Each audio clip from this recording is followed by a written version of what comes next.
जय गुरुदेव। सभी को सादर प्रणाम। गायत्री महामंत्र। ओम भूर्भुवः स्वः तत्सवितुर्वरेण्यं भर्गो देवस्य धीमहि धियो यो नः प्रचोदयात्।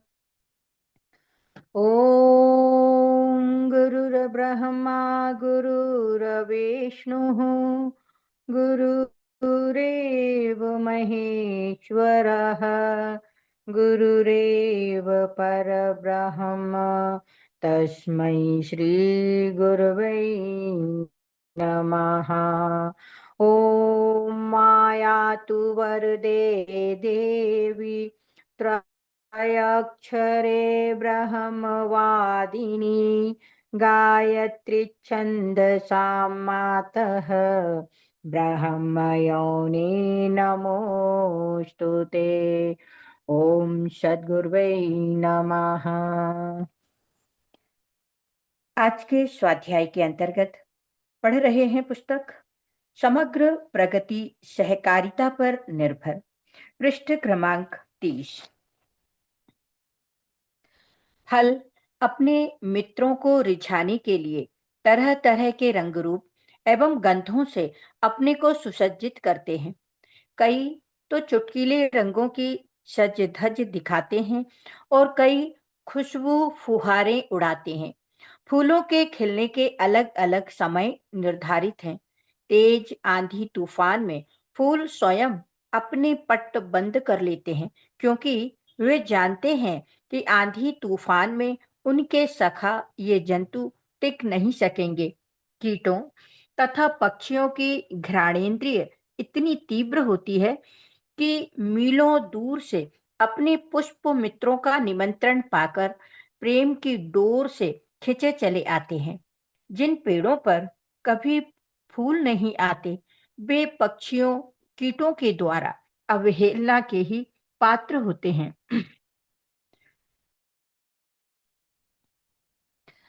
पॉपुलर ऐसा ही एक भाग्यहीन वृक्ष है जिस पर किसी भी पक्षी को नाज नहीं है। इसमें बसंत में पत्ते तो नए आते हैं, पर फूल कभी नहीं आते। ऐसे वृक्ष एकाकी एवं मनहूस व्यक्ति की तरह अर्ध विकसित रह जाते हैं। देने की वृत्ति के अभाव, असहयोग के कारण ही अपने प्रकृति परिवार के सदस्यों से उन्हें अवमानना का ही मुंह देखना पड़ता है। बुलबुल को गुलाब पर एवं कुपरी को अशोक वृक्ष पर ही बैठना अच्छा लगता है। दोनों को ही अपने शाखाओं पर नाच है। वृक्ष पर बैठा पक्षी परिवार देखने में तो सुंदर लगता है। उनका गाना, चहकना प्रकृति में प्रसन्नता की लहर फैला देता है। ये पक्षीगण मात्र प्रकृति में सौंदर्य वृद्धि के लिए ही नहीं, बल्कि अपनी पसंद के वृक्षों की वंश वृद्धि हेतु भी मित्रता का सूत्र जोड़े हुए हैं। सूक्ष्म अल्प जीवन काल वाले पराग कणों को कम से कम समय में मीलों दूर तक इसी जाति के अन्य पुष्पों तक पहुंचाने का कार्य ये पक्षीगण करते हैं।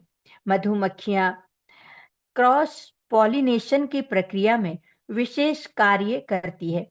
वे सामान्यतया प्रति मिनट 30 फूलों से पराग लेती है और अपने पिछले पैरों से 1 लाख तक परागकण चिपका लेती है। बहुत से वृक्ष ऐसे हैं जिनके फल जमीन पर गिरकर या बोए जाने पर मुश्किल से अंकुरित होते हैं। ये बीज जब पक्षी मित्र के उदर में प्रवेश कर लेते हैं, तो बीट के साथ बाहर निकलने पर सहज ही अंकुरित हो जाते हैं। बीजों पर पक्षी के पेट में जो प्रतिक्रिया होती है, उससे उनकी उर्वरता में अत्यधिक वृद्धि होती देखी गई है।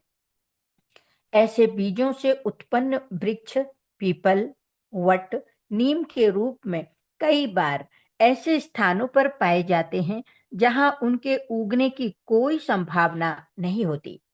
जीव जगत में कमेंशल्स के रूप में कुछ खास किस्म के सूक्ष्म जीवाणु होते हैं। इनकी जीवन व्यवस्था भी जियो और जीनो दो की समाजवादी व्यवस्था का आदर्श उदाहरण है।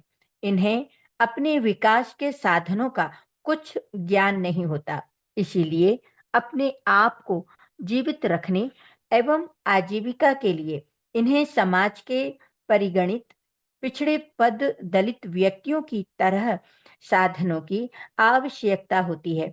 इसे दूसरे सहयोगी महत्वपूर्ण जीवाणु एमिनो एसिड का निर्माण कर पूरा करते हैं। ये एरोब्ज जीवाणु इस तथ्य का उद्घाटन करते हैं कि मनुष्य को अपने ही नहीं, दूसरों के विकास का भी ध्यान रखना चाहिए। कुछ पौधों की जड़ों में अत्यंत सूक्ष्म बैक्टीरिया होते हैं। ये वायुमंडल के नाइट्रोजन साइकिल से सीधे नाइट्रोजन खींचकर उसे नाइट्रेट के रूप में बदल देते हैं। इस परिवर्धित तत्व को पौधे आसानी से आत्मसात कर लेते हैं। रेंगने वाले केंचुए इसी तरह मिट्टी को निगलकर उसे शरीर के अंदर रासायनिक प्रक्रिया द्वारा विशिष्ट बनाकर मल द्वार से निकाल देते हैं, जो बड़ी उपजाऊ हो जाती है। प्रकृति जगत के ये अनेकानेक उदाहरण सहकारिता द्वारा एक दूसरे के विकास के सिद्धांत का ही समर्थन करते हैं। पक्षी एवं वृक्षों का परस्पर अन्योन्याश्रय संबंध पृथ्वी के सूक्ष्म जीवी बैक्टीरिया का वातावरण संतुलन को बनाए रखने में योगदान, वृक्षों द्वारा वातावरण संशोधन एवं प्राण वायु की वृद्धि से मानव के लिए अनुकूल परिस्थितियों का निर्माण ऐसे प्रसंग हैं जिन्हें इकोलॉजी विज्ञानी पृथ्वी पर जीवन के लिए आवश्यक मानते हैं। सह अस्तित्व एवं परस्पर सहकार के ये ज्वलंत उदाहरण मानव को सामाजिक जीवन में भी इन्हीं गुणों को उतारने के लिए अभिप्रेरित करते हैं। चाहे जन समुदाय की बात हो, चाहे प्रकृतिगत जड़ समझे जाने वाले पदार्थों की, सबके मूल में एक ही तथ्य काम करता है, वह है संगठन और सहयोग।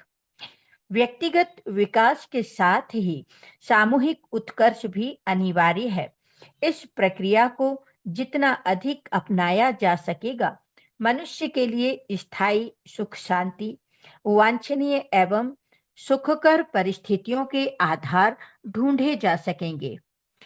विश्व परिवार की कल्पना की सहकार किया जा सकना तभी संभव है जब प्रत्येक व्यक्ति के अंदर से एक दूसरे के प्रति उदारता, आत्मीयता, सहकारिता के भाव उमड़े। अपनी नहीं, सबकी प्रगति की कामना जन्म लेने लगे। सहकारिता का सिद्धांत सब जगह लागू होता है। व्यक्ति, परिवार, समाज, राष्ट्र, जीव जगत, पर्यावरण सभी इसी सिद्धांत पर कार्य करते हैं। संरक्षण और अनुशासन दो वे प्रमुख आधार हैं जो प्रगति की नींव खड़ी करते हैं। शरीर पर जो चमड़ी की परत चढ़ी है, उसे संरक्षक कह सकते हैं। इसके भीतर की रक्त मांस संपदा को अपने स्थान पर बने रहने की सुरक्षा मिलती है। हवा में उड़ती रहने वाली विषाक्तता त्वचा के आवरण से ही भीतर नहीं पहुंच पाती, अन्यथा धूली कणों का सीधा प्रवेश रक्त मांस तक जा पहुंचता और उस कोमल शरीर संपदा को देखते देखते विषाक्त एवं रुग्ण बनाकर रख देता है। साथ ही यह भी आशंका बनी रहती है कि भीतर की वस्तु तनिक सा दबाव पड़ते ही बाहर निकलकर इधर उधर छितराने लगती। त्वचा का संरक्षण ही है जो बहुमूल्य कायिक ढांचे को सुसंचालित रखे रहता है। अभिभावकों का संरक्षण न हो तो शिशुओं का निर्वाह एवं भरण पोषण किस प्रकार संभव हो। अनुशासन सिखाए बिना वे सभ्यता और शिक्षा का लाभ कैसे ले सकें। शासन देश का संरक्षण करता है और प्रजाजनों पर अनुशासन रखता है। नागरिकों को दुष्प्रवृत्तियों से रोकने और उपयुक्त क्रियाकलाप अपनाने की प्रेरणा देना एवं व्यवस्था जुटाना शासन का काम है। यदि वह इतना न कर सके तो स्वयं नष्ट होगा और समूचे प्रजाजनों को ले डूबेगा।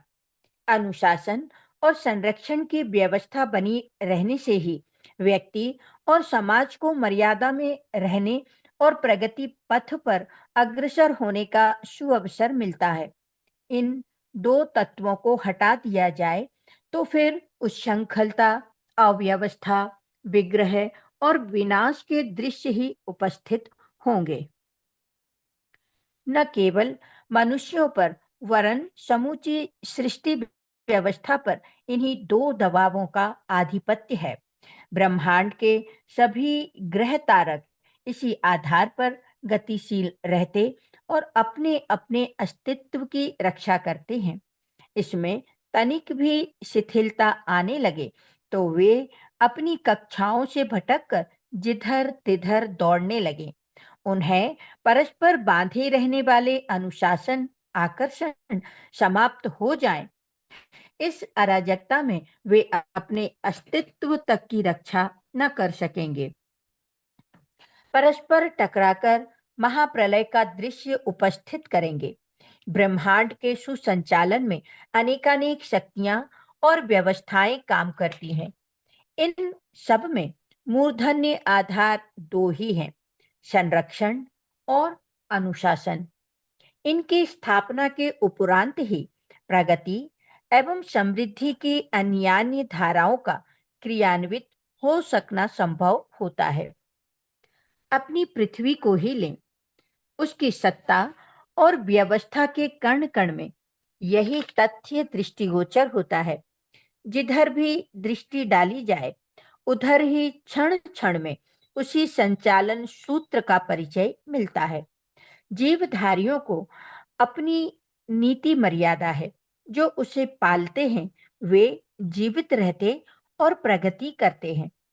जो व्यतिक्रम पर उतारू होते हैं, उच्छृंखलता बरतते हैं, वे स्वयं नष्ट होते हैं और संबद्ध प्राणियों तथा पदार्थों के लिए संकट उत्पन्न करते हैं। अणु परमाणुओं से लेकर रासायनिक परिवर्तनों तक के मध्य में उसी व्यवस्था का आधिपत्य है। समूचा लोक व्यवहार इन्हीं सूत्रों पर आधारित है। शिथिलता एवं उच्छृंखलता उत्पन्न होते ही अनेकानेक समस्याएं और विभीषिकाएं सामने आ खड़ी होती हैं। ये सारे उदाहरण सत्यापित करते हैं कि मनुष्य इस समूचे ब्रह्मांड परिकर में अकेला नहीं है। वह उसकी एक अभिन्न इकाई भर है। अपना विकास तभी संभव है जब सबका सामूहिक रूप से विकास हो। इस दृष्टि को सदैव बनाए रखना सबके लिए अनिवार्य है। सहयोग सहकार की वृत्ति का विस्तार अत्यंत अनिवार्य। व्यक्ति एवं समाज की प्रगति इस बात पर अवलंबित है कि उसमें सहयोग सहकार की प्रवृत्तियां हो। ये जिस भी समाज में जितनी ही अधिक मात्रा में होंगी वह उतना ही प्रगतिशील, सभ्य एवं सुसंस्कृत होगा। अलग दिखते हुए भी मनुष्य समाज का अभिन्न अंग है। इस कारण उसकी प्रगति एवं अवगति भी समाज के साथ जुड़ी हुई है। वह जैसा भी सोचेगा एवं करेगा उसका प्रभाव न केवल उसके ऊपर वरन समाज पर भी पड़ेगा। मात्र अपना स्वार्थ साधने की बात सोचते रहने से तो वह समाज का भारी अहित करता है। शारीरिक निर्वाह के लिए आवश्यक साधन जुटाए जाने चाहिए।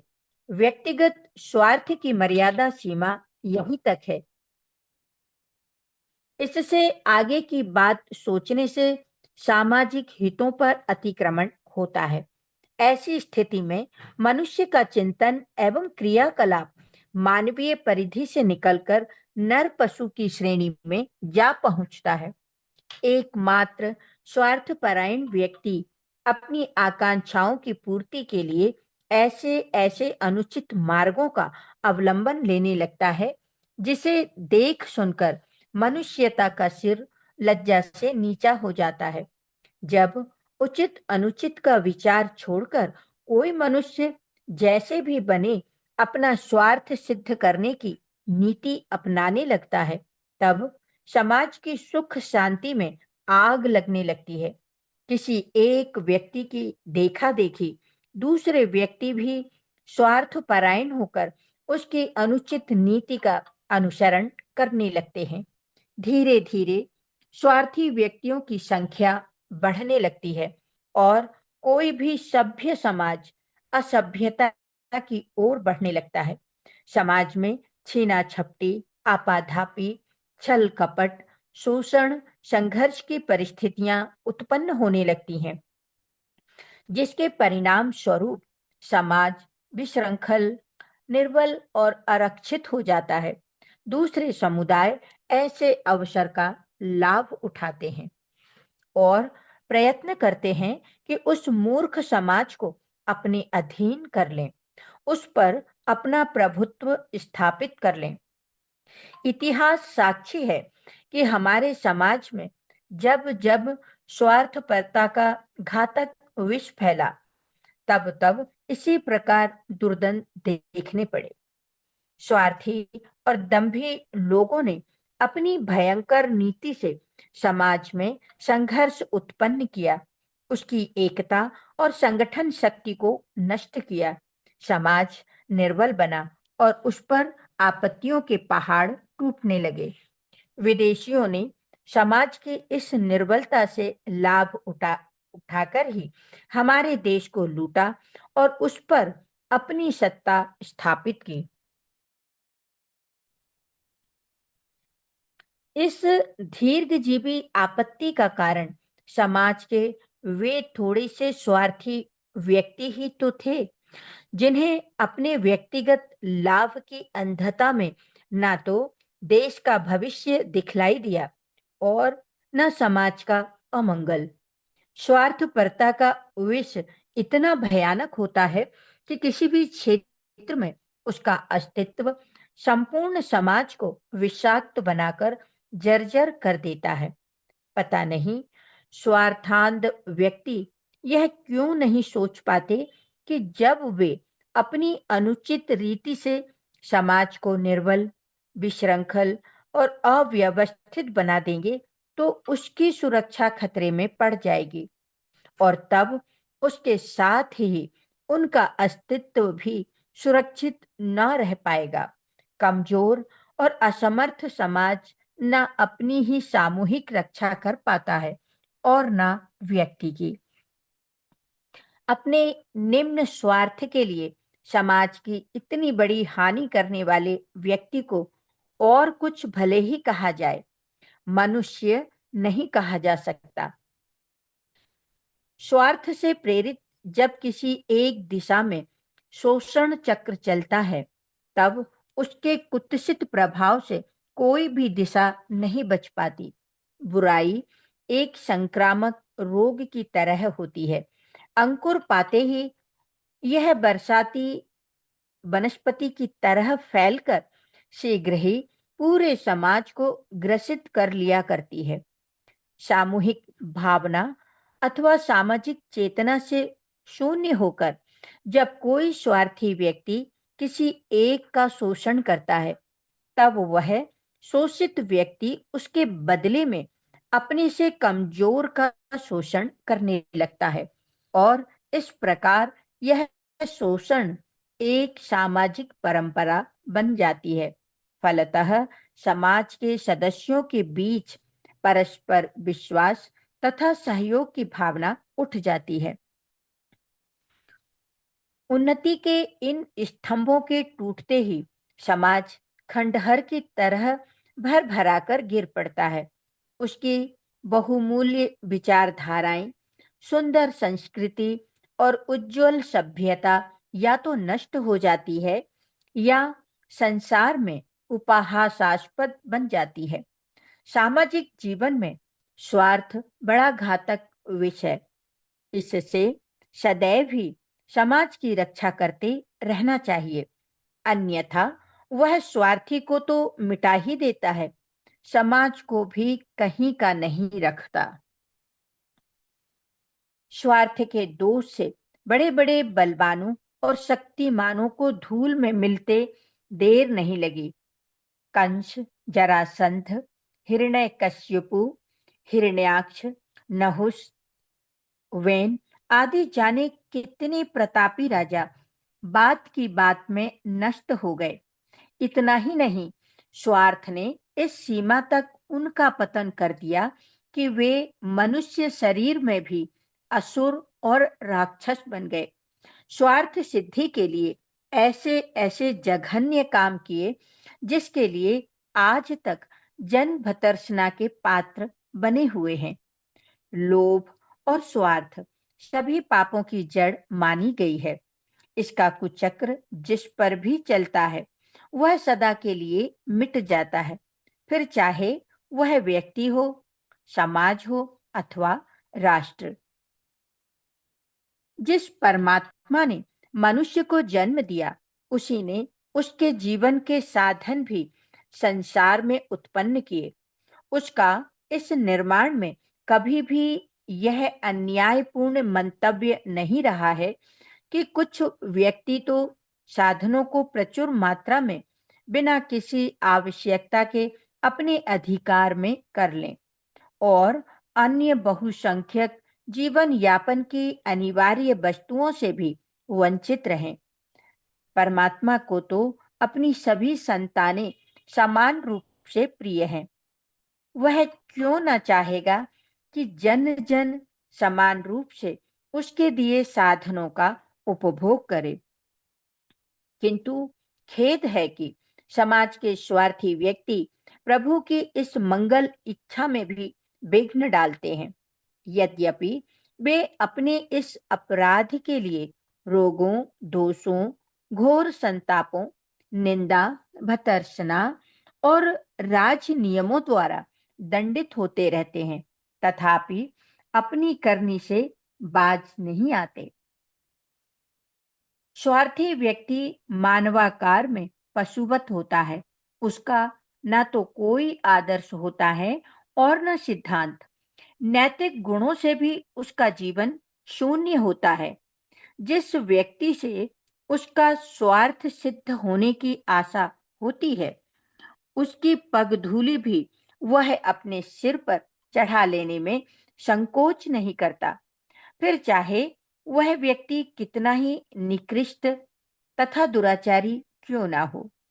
कोई भी बुरे से बुरा मार्ग स्वार्थी व्यक्ति अपने लाभ के लिए अपना सकता है, चाहे वह विशुद्ध पापमय ही क्यों ना हो।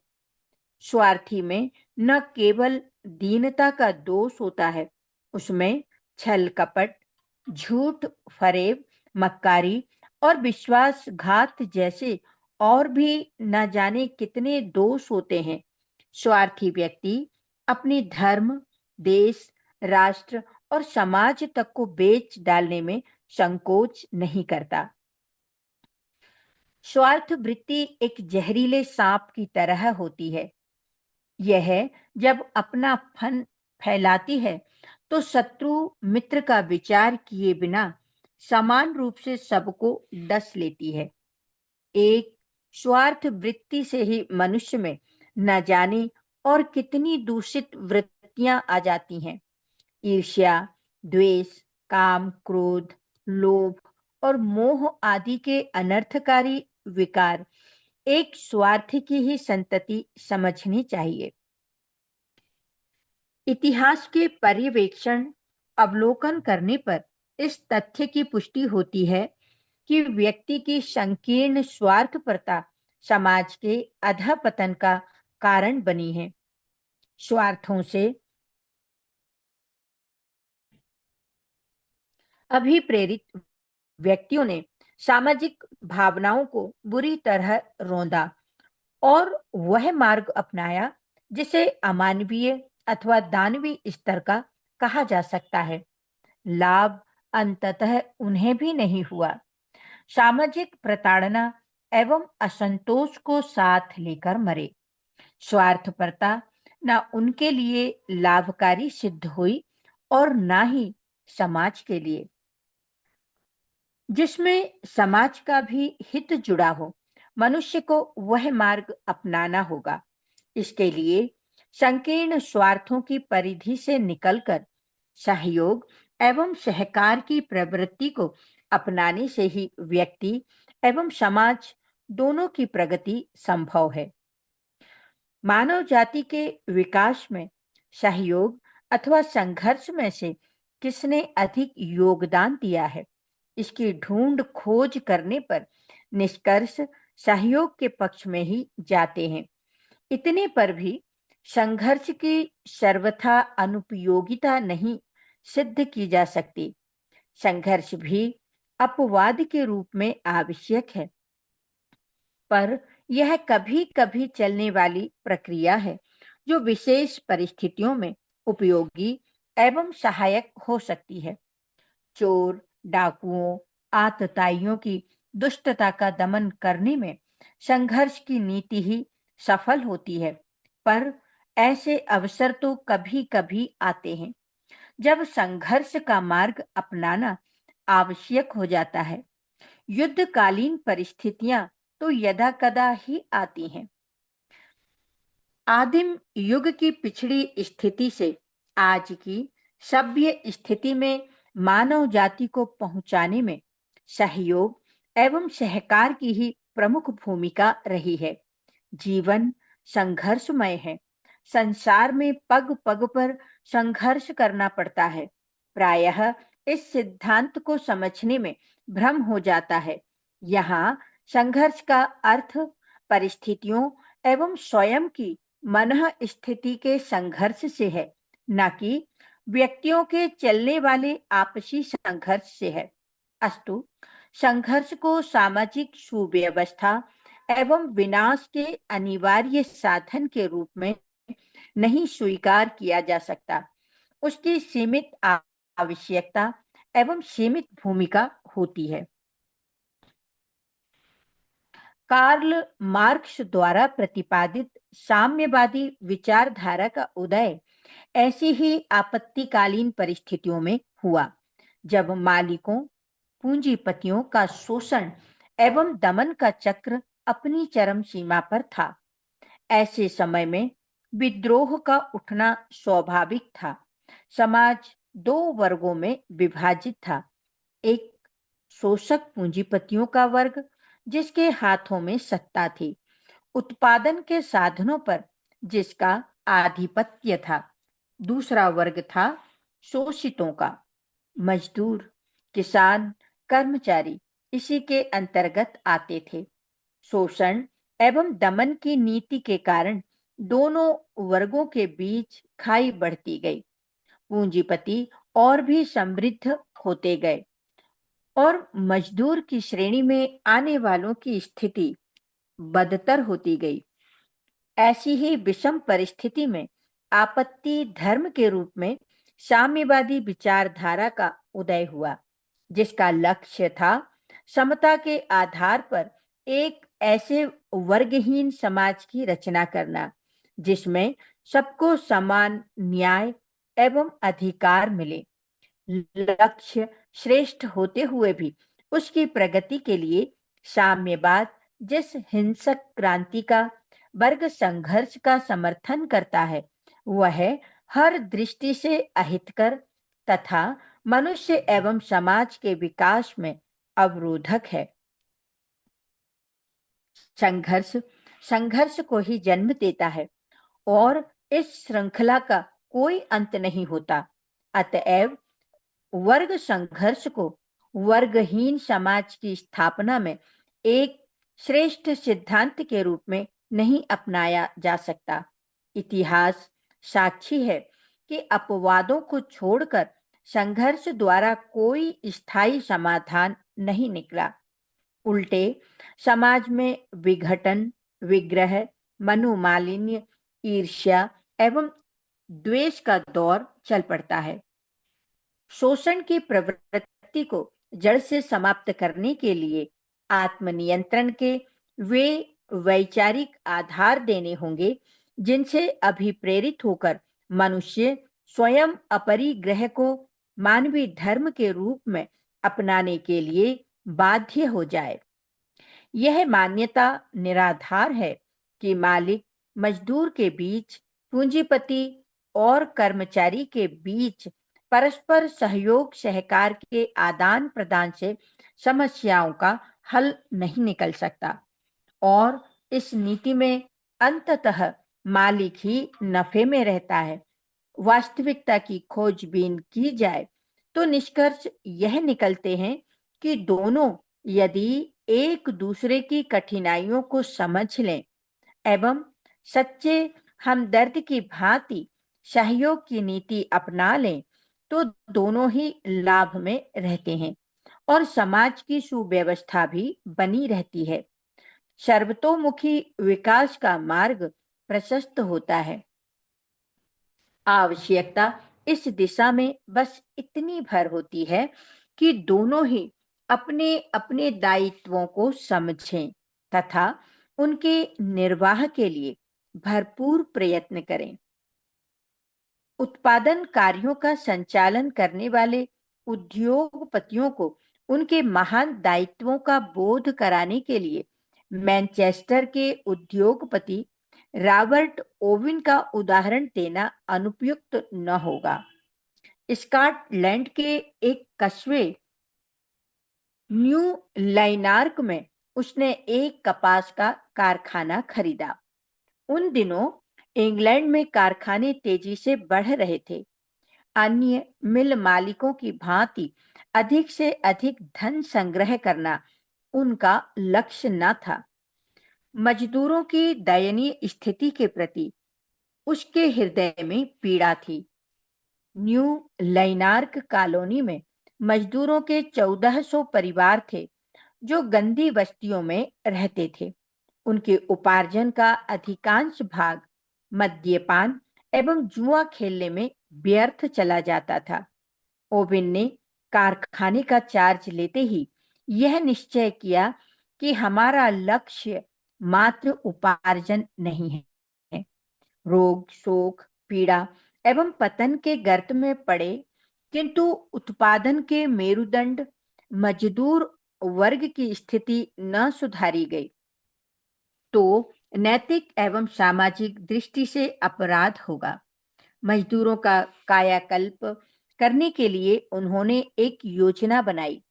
मिल की आय का बड़ा हिस्सा उसने मजदूरों के विकास के कार्यक्रमों के लिए निर्धारित किया। सस्ते दाम पर उपलब्ध होने वाले सामानों के लिए उसने सहकारी स्टोर खुलवाए। ऐसे मकानों का निर्माण कराया जिसमें प्रकाश एवं वायु की समुचित व्यवस्था हो। बच्चों की शिक्षा के लिए विद्यालय खोले गए। मद्यपान एवं जुआ सट्टा पर पूर्ण पाबंदी लगा दी गई। मजदूरों के सदाचार संबंधी रजिस्टर रखे गए। उनकी वेतन वृद्धि चरित्र रिकॉर्ड के आधार पर होती थी। विविध अवसरों पर ऐसे चरित्रनिष्ठ मजदूरों कर्मचारियों को पुरस्कृत भी किया जाता था। ओवेन के इन प्रयासों का प्रतिफल यह हुआ कि मजदूरों की स्थिति दिन प्रतिदिन सुधरने लगी। कितने ही व्यक्तियों ने ओवेन को परामर्श दिया कि इस प्रयास में उसे भारी घाटा उठाना पड़ सकता है, पर ओवेन ने किसी की बात न मानी।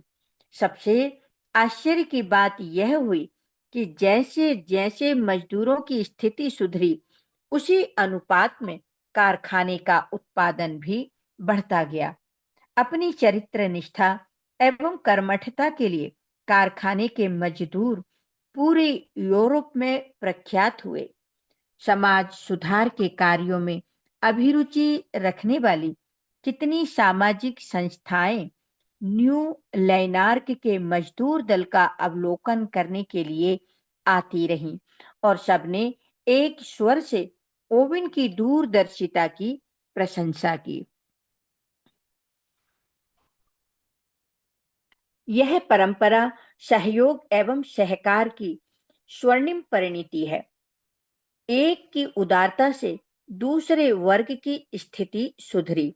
दूसरे ने उस उदारता का प्रतिदान अपनी श्रमशीलता एवं कर्मठता के रूप में चुकाया। फलतः कारखाने के उत्पादन में भारी बढ़ोतरी हुई। यह अनुकरणीय उदाहरण अन्य उद्योगपति, मिल मालिक अपनाने लगे तो इससे दोनों को ही लाभ होगा। दोनों के बीच बढ़ता हुआ मनोमालिन्य घटेगा तथा परस्पर सहयोग एवं सहकार का दौर चल पड़ेगा। विग्रह, विघटन एवं संघर्ष की परिस्थितियां न आने पाएंगी। अधिकारों की मांग को लेकर आए दिन हड़तालों की श्रृंखला चलती तथा प्रतिवर्ष कितनी हानि उठानी पड़ती है। विश्व भर का लेखा जोखा लेने पर यह पता चलता है कि मानवीय श्रम का एक बड़ा भाग यूं ही व्यर्थ चला गया। यदि उसकी रोकथाम की जा सकी होती तो भौतिक प्रगति में असामान्य योगदान मिल सकता था। गलती दोनों ही ओर से होती है। मालिक की नीति अपना स्वार्थ साधने की अधिक और मजदूर कर्मचारियों का दुख दर्द समझने की कम रहती है। शोषण एवं दमन के कारण आक्रोश एवं विद्रोह की आग मजदूर के भीतर ही भीतर धधकती रहती है, जो कभी-कभी हड़तालों के रूप में निकलती है। फलतः प्रतिवर्ष भारी क्षति उठानी पड़ती है। दोनों के बीच परस्पर सघन सहकार का क्रम चल पड़े तो आपत्तिकालीन परिस्थितियों में भी आपसी सद्भाव के कारण ऐसे समाधान निकल आते हैं जो एक दूसरे के बीच मनोमालिन्य के रहते प्रायः असंभव ही होते हैं। 2 दशकों पूर्व इंग्लैंड में एक ऐसा ही भाव भरा उदाहरण प्रस्तुत हुआ। इंग्लैंड के कारखाने में 2000 व्यक्ति काम करते थे। कारखाने के मजदूर अपनी कर्मठता के लिए विख्यात थे। समकक्ष अन्य कारखानों की तुलना में इसका उत्पादन भी सर्वाधिक होता था। कुछ कारणों से अकस्मात मिल को भारी घाटा उठाना पड़ा और धीरे धीरे कर्ज चढ़ने लगा। स्थिति यहां तक आ पहुंची कि कर्ज चुकाने के लिए मिल मिल के बेचने की नौबत आ गई। मैनेजर ने इस स्थिति से सभी कर्मचारियों को अवगत कराने के लिए एक सूचना प्रसारित कराई कि कर्ज अधिक हो जाने के कारण मिल को बेचना होगा। कर्मचारियों में जितना पैसा मिल के ऊपर बाकी हो उसका हिसाब दे जाएं, ताकि मिल बेचकर कर्ज के साथ ही उनका भी भुगतान किया जा सके। मजदूरों एवं कर्मचारियों के लिए यह अप्रत्याशित घटना थी, जिसके माध्यम से अब तक रोजी रोटी मिलती रही, वह आधार टूट जाएगा। यह सोचकर सभी चिंतित हुए। मजदूर यूनियन द्वारा एक मीटिंग बुलाई गई ताकि इस समस्या पर विचार विमर्श किया जा सके। यूनियन के मंत्री ने यह प्रस्ताव रखा कि क्या मिल के 2000 कर्मचारी जिनको कारखाने से आजीविका मिलती रही है, इसे बिक्री से रोक नहीं सकते। विचार मंथन के उपरांत निष्कर्ष निकला कि यदि हर कर्मचारी अपने प्रोविडेंट फंड की राशि उधार के रूप में मिल को कर्ज चुकाने के लिए दे दे तो प्रस्तुत समस्या का हल निकल सकता है। सबने इस प्रस्ताव को मानकर स्थायी निधि की राशि मिल को देना स्वीकार कर लिया और अपने इस प्रतिवेदन से मैनेजर को अवगत कराया। इस भाव भरी उदारता से कारखाना नीलाम होने से बच गया। कुछ ही वर्षों में मजदूरों की कर्मठता से मिल की स्थिति में उत्तरोत्तर सुधार होता गया। अपनी सामान्य अवस्था में आते ही मिल के व्यवस्थापक ने अतिरिक्त बोनस राशि के साथ सभी कर्मचारियों के पैसे वापस लौटा दिए। सहयोग की भाव भरी उदारता का यह क्रम मालिक मजदूर के बीच सर्वत्र चल पड़े तो इससे अंततः दोनों ही नफे में रहेंगे। उत्पादन बढ़ेगा, फलतः देश की प्रगति में योगदान मिलेगा। जबकि इसके विपरीत वर्ग संघर्ष के सिद्धांत को मानने एवं मान्यता देने से मनोमालिन्य और विग्रह बढ़ता ही जाएगा। अस्तु संघर्ष को नहीं, सहयोग एवं सद्व्यवहार के सिद्धांत को मान्यता देने और अपनाने से ही समस्त समाज की प्रगति एवं समृद्धि संभव है। व्यक्तिगत स्तर पर सेवा साधना की आवश्यकता और उपयोगिता सभी समझते हैं। यह भी जानते हैं कि इससे क्या भौतिक, क्या आत्मिक और क्या सामाजिक विकास सहजता से होने लगता है। इस दृष्टि से सेवा के महत्व को लगभग सभी स्वीकार करते हैं और कभी-कभी यह मार्ग अपनाने की उमंग भी उठती है। फिर भी प्रायः लोगों के मन में यह उमंग बिजली के चमक के समान उत्पन्न होती है और लुप्त हो जाती है। इसका क्या कारण है? इस पर विचार किया जाना चाहिए। बिजली की चमक के समान सेवा की उमंग उठने और इसी तरह लुप्त हो जाने का प्रमुख कारण यह है कि इसके प्रति आवश्यक निष्ठा और उत्साह का जागरण नहीं हो पाता। यही कारण है कि थोड़े बहुत लोग जो सेवा मार्ग पर कदम रखते हैं, थोड़े से पग बढ़ाते हैं, किंतु थोड़ी सी कठिनाइयां आती देखकर वापस लौट जाते हैं।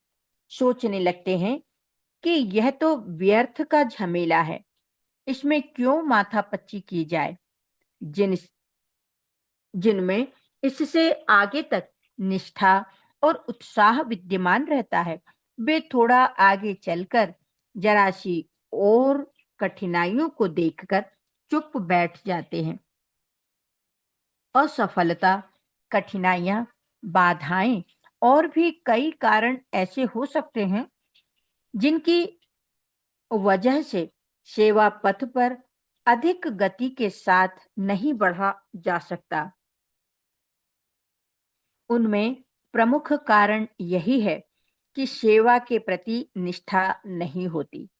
प्रश्न उठता है कि सेवा के प्रति निष्ठा नहीं होती तो लोग उस दिशा में अग्रसर ही क्यों होते और क्यों सेवा धर्म अपनाने की बात सोचते हैं।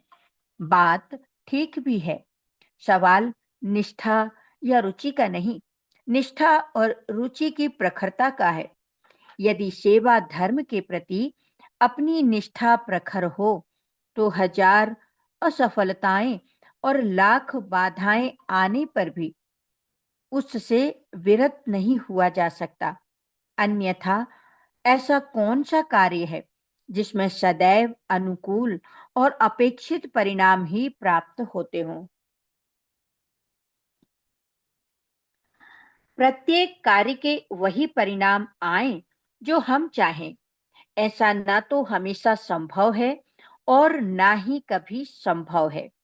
हालांकि कोई व्यक्ति यह सोचकर काम शुरू नहीं करता कि असफलता मिलेगी। सफलता प्राप्त करने के लिए सभी व्यक्ति प्रयत्न करते हैं, फिर भी असफलता की संभावना से इनकार नहीं किया जा सकता और ना ही इस संभावना के कारण कोई अपना काम रोक देता है। विद्यार्थी जानता है कि मैं फेल भी हो सकता हूँ। व्यापारी के लिए भी घाटा होने की संभावना हर घड़ी मौजूद रहती है, लेकिन इस कारण विद्यार्थी पढ़ना या परीक्षा देना नहीं छोड़ देता और ना ही घाटे के डर से व्यापारी व्यापार करना छोड़ देता है। सफलता की और असफलता की दोनों ही संभावनाएं प्रत्येक कार्य के साथ जुड़ी होती हैं। इसे सब जानते हैं और यह भी जानते हैं कि आरंभ में किया गया कार्य निर्विवाद संपन्न हो जाए, यह कोई आवश्यक नहीं। फिर भी असफलता या कठिनाइयों के डर से कोई निर्णय निश्चित नहीं हो जाता। जब सामान्य कार्य ही असफलता की संभावना को देखते हुए रोके नहीं जाते, तो सेवा साधना जैसा महत्वपूर्ण कार्य क्यों छोड़ दिया जाता है? स्पष्ट ही इसका कारण निष्ठा और आस्था का अभाव अथवा उथलापन कहा जाएगा। इसके अतिरिक्त जब लोक सेवा को ही अपना धर्म कर्तव्य मान लिया जाए, तो असफलता की संभावना से और भी नहीं हिचकना चाहिए। लोक सेवी का दृष्टिकोण जन सामान्य से ऊंचा रहना चाहिए। इसी प्रकार इसके आदर्श और संकल्प भी उच्च तथा प्रखर होने चाहिए। उसे तो सफलता असफलता की चिंता किए बिना अपने कर्तव्य पथ पर सेवा मार्ग पर चुपचाप चलते रहना चाहिए। इस संबंध में भगवान बुद्ध और उनके शिष्य का एक प्रसंग बड़ा ही प्रेरणादायक है। भगवान बुद्ध ने अपने एक शिष्य से पूछा, तुम धर्म प्रचार के लिए जा रहे हो, अगर लोगों ने तुम्हारी बातें नहीं सुनी तो? शिष्य ने कहा, मैं उनका कृतज्ञ होऊंगा कि उन्होंने भले ही मेरी बातें ना सुनी हो, पर मुझे गालियां तो नहीं दी। बुद्ध ने आगे पूछा, अगर वे तुम्हें गालियां देने लगे तो? तब शिष्य ने कहा, मैं फिर भी उनका कृतज्ञ होऊंगा कि उन्होंने मुझे मारा नहीं। मान लो अगर वे तुम्हारे साथ मारपीट भी करने लगे तो? बुद्ध अपने शिष्य की निष्ठा को अच्छी तरह परख लेना चाहते थे। शिष्य की निष्ठा भी अधकचरी नहीं थी। उसने कहा, भगवन, उस स्थिति में भी मैं उनका आभार मानूंगा कि उन्होंने मेरे साथ केवल मारपीट ही की, मुझे जान से नहीं मारा।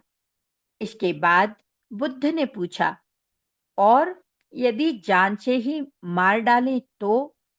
ऐसी स्थिति में तुम्हारी आत्मा क्या कहेगी?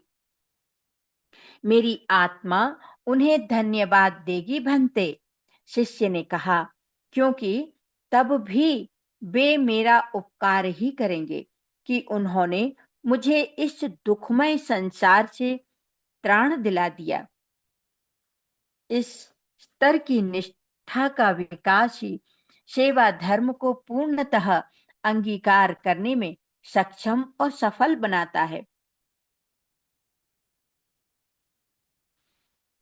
प्राचीन काल से अब तक के इतिहास में जितने भी लोक सेवी हुए हैं, उन्होंने अपनी निष्ठा को परिपक्व बनाया, उसे शान पर चढ़ाकर चमकाया और प्रखर बनाया है। यद्यपि जो भी लोग सेवा क्षेत्र में आते हैं, उनमें थोड़ी बहुत निष्ठा तो होती ही है, लेकिन केवल निष्ठा का होना ही आवश्यक नहीं है। इससे भी ज्यादा उसका प्रखर बनाना आवश्यक है। लोक सेवियों में निष्ठा का सर्वथा अभाव रहता हो, ऐसी बात भी नहीं है। यदि उनमें निष्ठा ना रही होती, तो वे सेवा के क्षेत्र में आते ही क्यों? किंतु निष्ठा जब दुर्बल होती है, तो व्यक्ति सेवा धर्म को कष्ट साध्य या दुस्साहस समझकर बीच में ही छोड़ देते हैं। उदाहरण के लिए प्रारंभिक असफलताओं को ही लें। बहुत से लोग प्रारंभिक असफलताओं के कारण सेवा धर्म से विमुख हो जाते हैं, जबकि यही असफलताएं यदि जीवन के अन्य क्षेत्रों में आए तो उनकी कार्य विधि में कोई अंतर नहीं आता और ना वे रुकते ही हैं। इसी के साथ स्वाध्याय के इस क्रम को विराम देते हैं। आत्मसात करने हेतु कुछ क्षणों का मौन धारण करेंगे। सभी को सादर प्रणाम।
प्रणाम सभी को। जय गुरुदेव।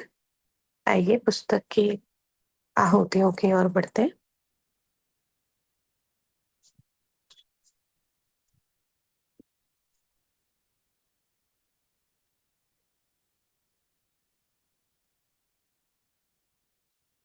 Coat of the day. पुस्तक समग्र क्रांति हेतु युवाओं की तैयारी।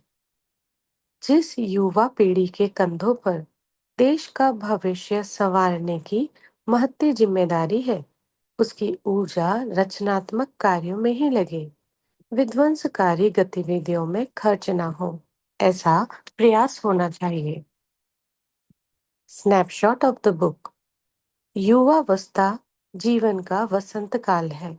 इस अवस्था में शारीरिक परिवर्तनों के साथ साथ विचारों एवं भावनाओं में भी परिवर्तन दृष्टिगोचर होता है। परिवर्तन के ये क्षण भावी जीवन को सुधारने और बिगाड़ने दोनों का कार्य कर सकते हैं। अखंड ज्योति, सितंबर 2022। गायत्री से बुद्धि पवित्र होती है, ईश्वर का प्रकाश आत्मा में आता है। भैया दीदी, ये आहुतियां आपको ज्ञान यज्ञ सोशल मीडिया ग्रुप में इंग्लिश आहुतियों के साथ 12 बजे और 3 बजे मिल जाएंगी। आप इसे अपने सोशल मीडिया पे जरूर से शेयर करें और गुरुदेव के विचारों को जन जन तक पहुंचाएं। आइए शांति पाठ की ओर बढ़ेंगे। कमर गर्दन सीधी, दोनों हाथ गोद में, आंखें बंद। ओम शांति शांति शांति। सर्वारिष्टसु शांति भवतु। सभी को प्रणाम। जय गुरुदेव।